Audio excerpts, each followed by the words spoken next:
Well, Razorback fans, you wanted some Razorback basketball news. I would say you got it because there's a lot going on with the roster, a lot returning, some testing waters. Well, let's talk about it on today's Locked On Razorbacks podcast.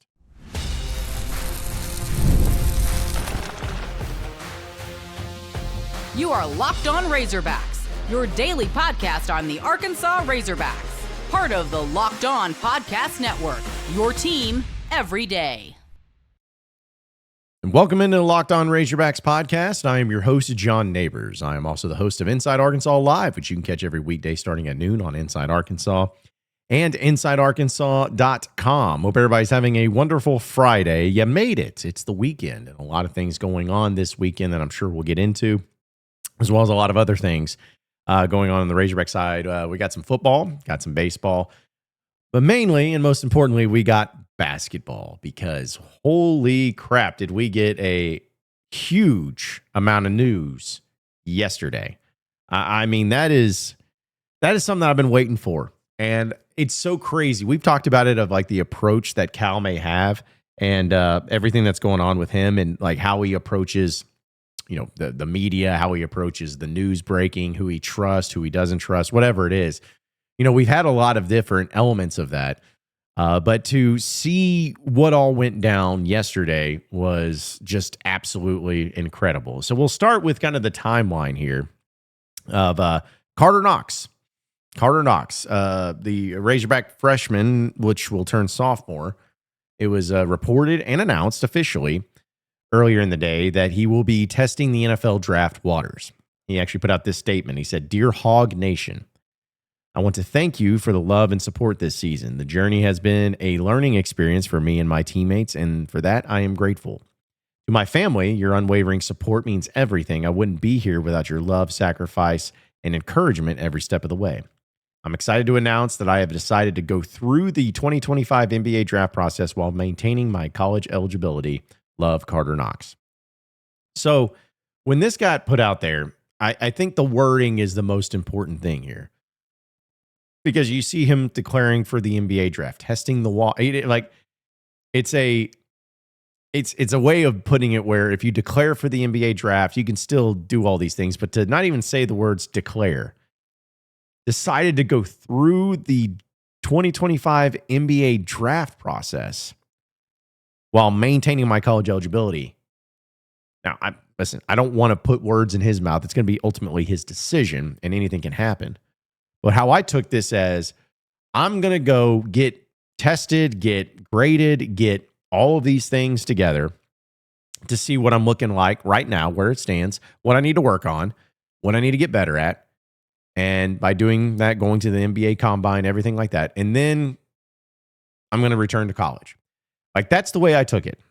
Unless he just gets some sort of crazy, awesome grade. And they're like, oh man, right now you could be a first round pick.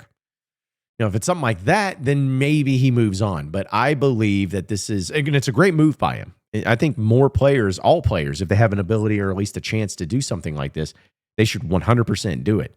So when I saw this, that's immediately was my thought process of, he's going to be back next season, but he wants to get tested. He wants to see where he stands. And I think that that's smart. I think that's smart for any of these players to do something like that.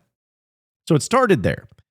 And when that was announced, I wasn't bummed, but I wasn't like thrilled. It was more of just like, okay, well, you know, is the way it is. I like the approach and everything like that. Until shortly after, John frickin' Calipari, the man himself, drops a video. Now, I have Twitter notifications turned on for all the Razorback sporting accounts, but also a few of the coaches. And John Calipari is one of them. And most of the time that when he puts out a tweet, and I get a notification for it, it ends up being something to the extent of someone passing away or somebody like that.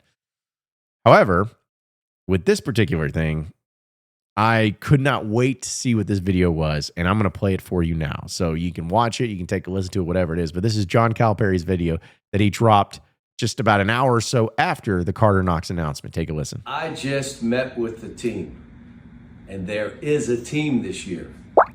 So let me go over some of the roster.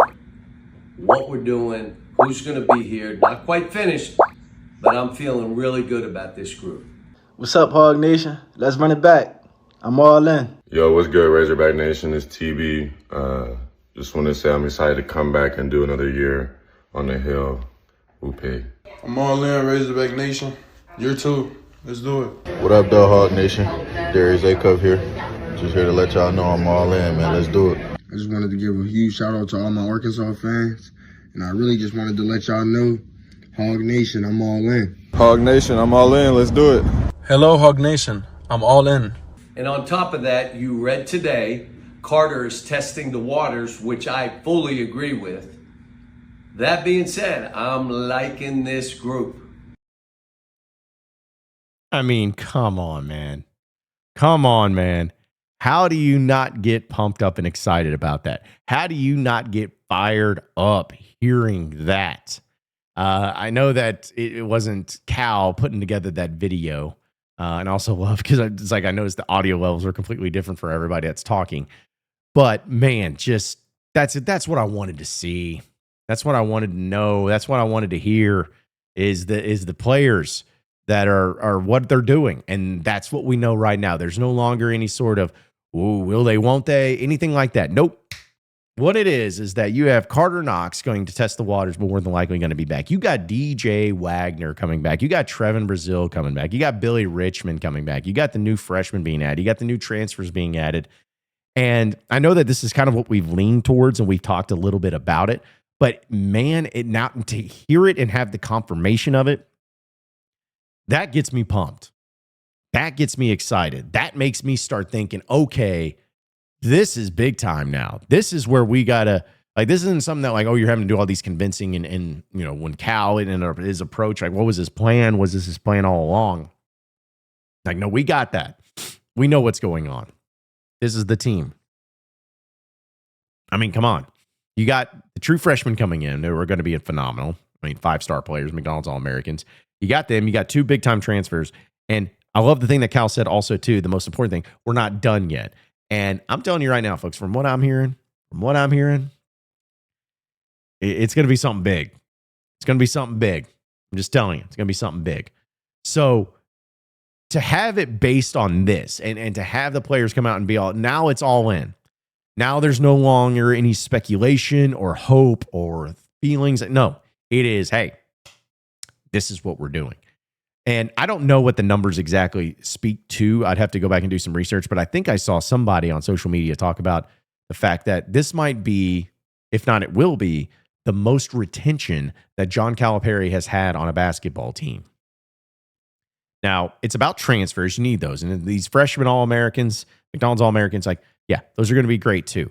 But folks, the retention factor of it is the thing that maybe gets overlooked a little bit. Because if you look at the teams this past year, especially in the SEC, Florida, Auburn, 2 teams in the Final Four, Alabama, another team, like that was in the Elite 8. You can make the argument that those were the 3 best teams in the SEC at the end of the season. And Tennessee, I think let's throw them in there. All 4 of those teams had talent, they had good coaches, like all of that, but they had retention. They had players from the previous year's team on the next year's team that was able to build it and have that foundation, and then they took it from there. They enhanced it. They got to another level. And that, to me, is what Arkansas has been desperately needing. And when I see it, that they have it now, and assuming Karter Knox is going to come back and you have these other 3 players too, dude, I'm asking you honestly, and I'm not even, maybe I'm looking at this too over dramatically, but I'm asking you honestly, folks, how do you not get pumped up for next year? How do you not want the Razorback basketball season to start right now? Because that's where I'm at.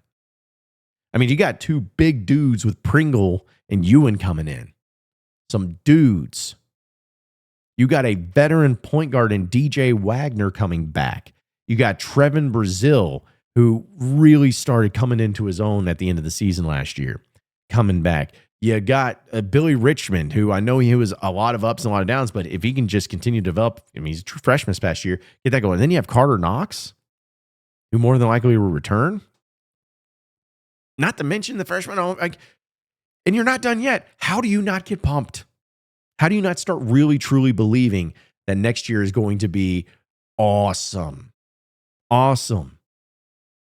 And this is the Cal impact. This is the Cal factor. This is what we've been hoping for, wishing for, wanting to happen, is to be able to each and every year, not just hoping it all comes together in one year or hoping, oh man, golly gee, I hope we can just, figure it out. No, it is a bona fide boom.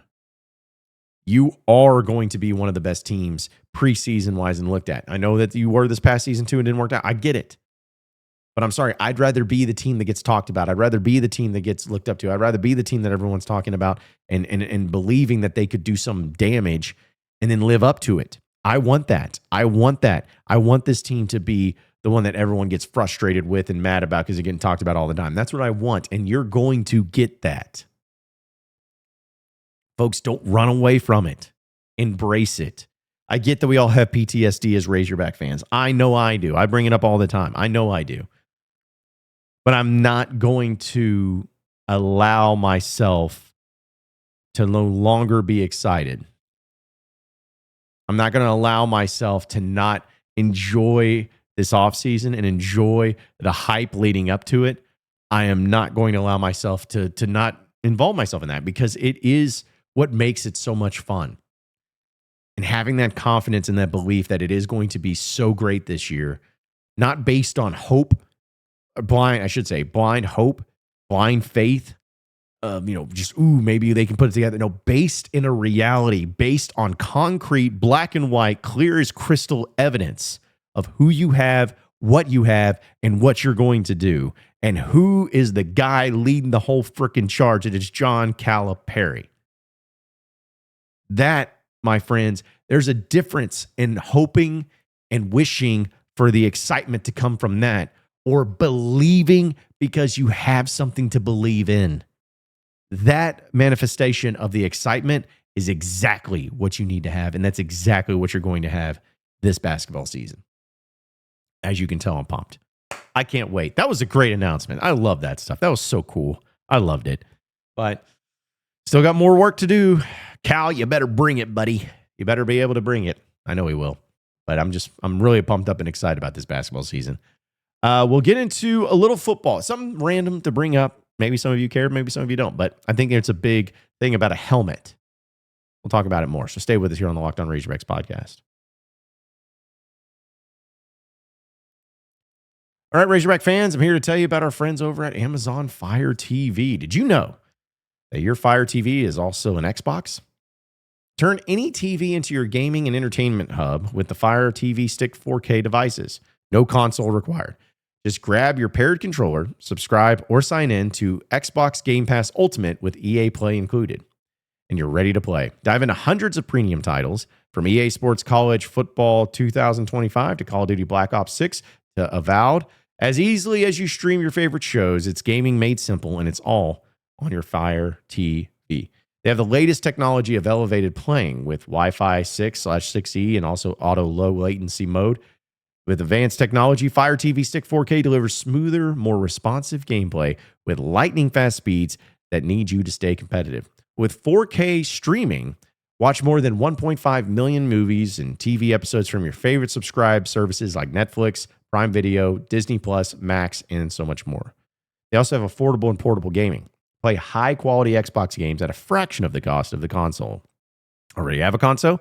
Well, don't you worry, because a Fire TV Stick 4K device is more affordable and easier to travel with, allowing you to take you or your kids' games wherever you plug in. Now, I am somebody who likes to game here and there, but the traveling element of it, that's another whole animal, because a lot of us is like, what do I do in this hotel? What am I going to do in my spare time? I like to get on the sticks and play with my friends. Well, this is what Amazon TV helps you out with. So head to Amazon.com/Fire TV Locked On to get started. Xbox Game Pass Ultimate subscription and compatible controller is required. Available on select devices, including Fire TV Stick 4K, which is a second generation, Fire TV Stick 4K Max, first and second generation, and Fire TV Cube, third generation.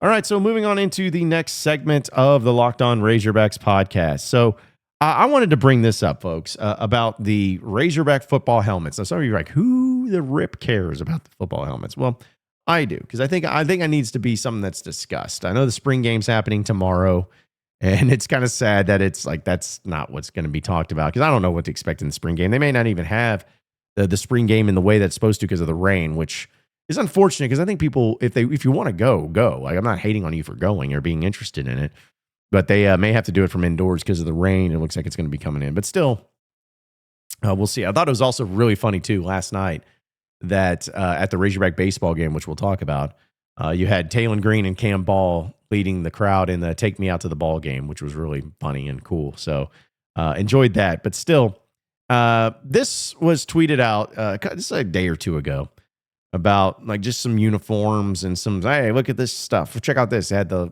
classic Razorback red uniforms and what they look like and everything. But they tweeted out this picture right up here, as you can see. Now, some of you are looking at it, who may just be listening. I'll describe it to you. But what it is that it's a white helmet, an all-white helmet with a white Razorback logo that's got black as the outline. Now, I don't really know exactly what's going on with the helmet, with the little cross around it, with the black area there too, but still, this is a new thing, and it's a new helmet.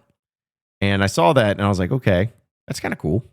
And then I asked the audience and everybody, what did you think about it? And the amount of responses I got has been insane. Like, I'm still getting responses from people saying, hey, this is what I think. I think it sucks. I think it's awesome. Whatever it is. So, again, you're probably wondering, like, hey, why, John? Why are you bringing this up? Why does this matter? Why are you even, entertaining this thing?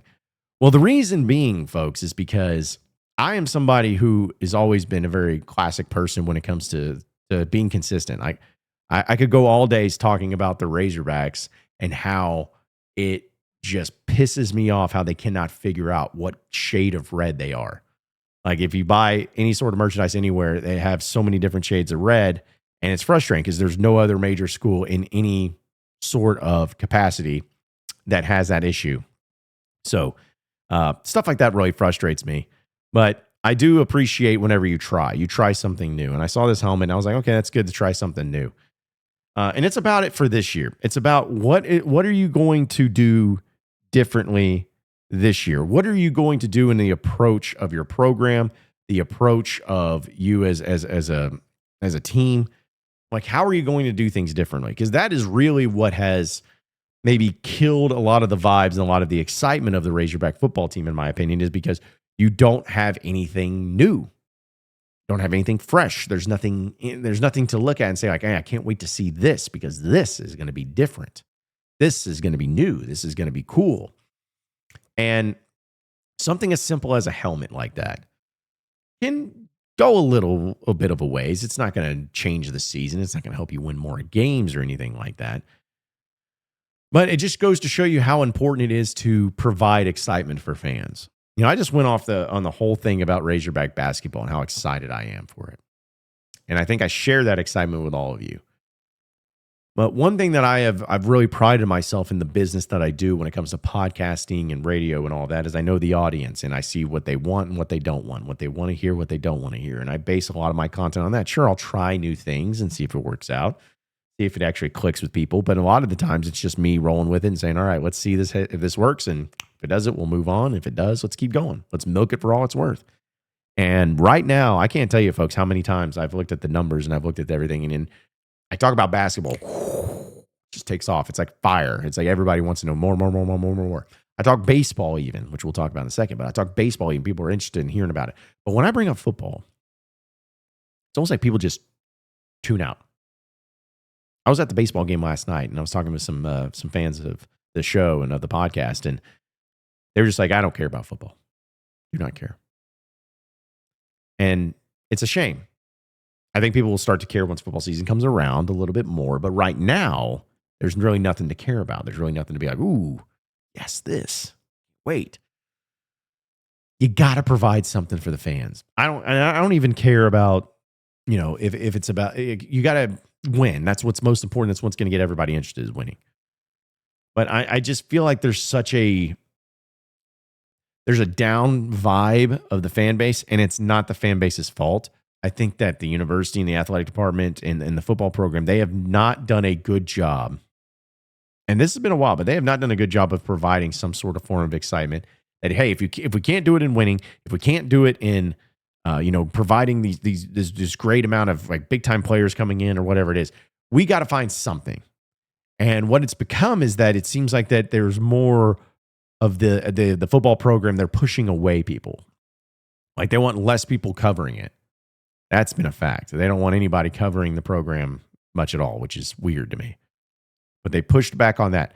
Going to spring practices, if those actually got to go, they set out a bunch of ground rules that you can't report on something a coach said during a practice.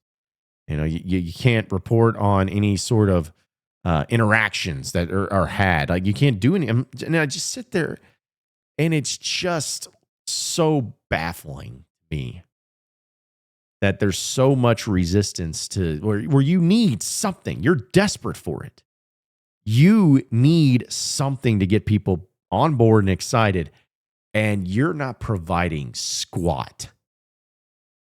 And I get it. It's tough. I'm not saying you people just got to look blindly because of the way the seasons have gone. It's not exactly like people are going to get excited about that. But if you don't have any of those things, if you don't have the wins, if you don't have the big time players that you got out of the portal, what it is, then get creative and find something. But instead, it's almost like everyone's just fine with whatever.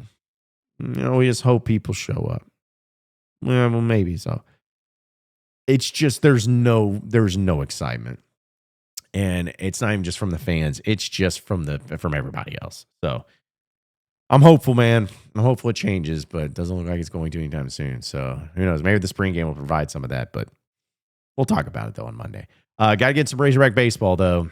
Dropping game 1, dadgummit. We'll get to that here in a second, so stay with us here on the Locked On Razorbacks podcast.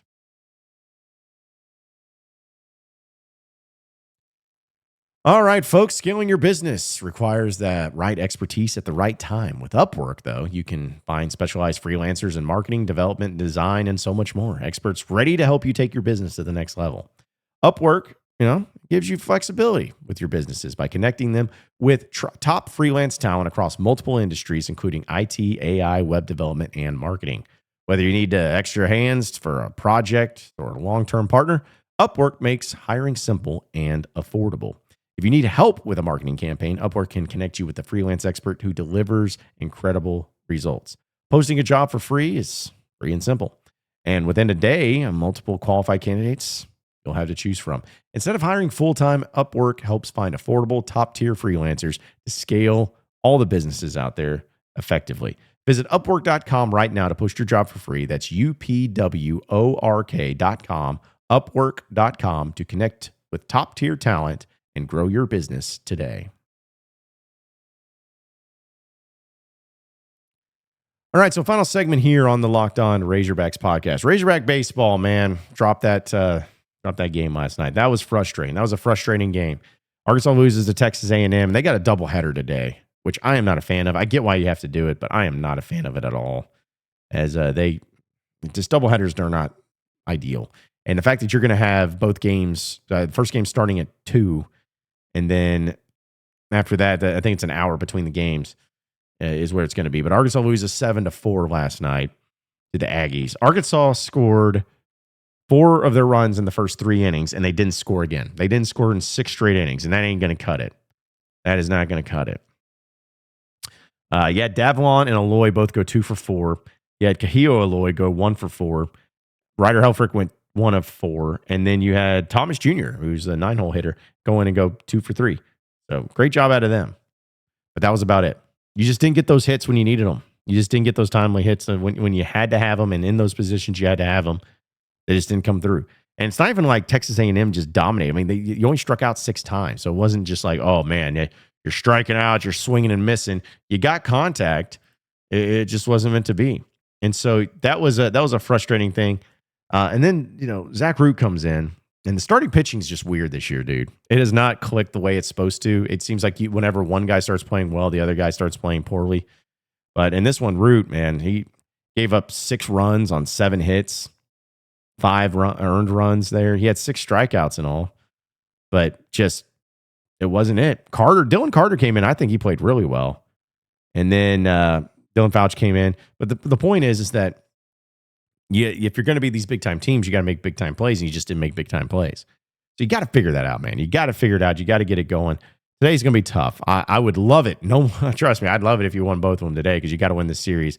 I feel like it's extremely important to win this series, because you don't want to drop 2 in a row and then go on the road to Florida. It just puts you in a bad spot. But either way, Texas A&M's playing a lot better. They're not the scrubs that they looked like they were for a bit.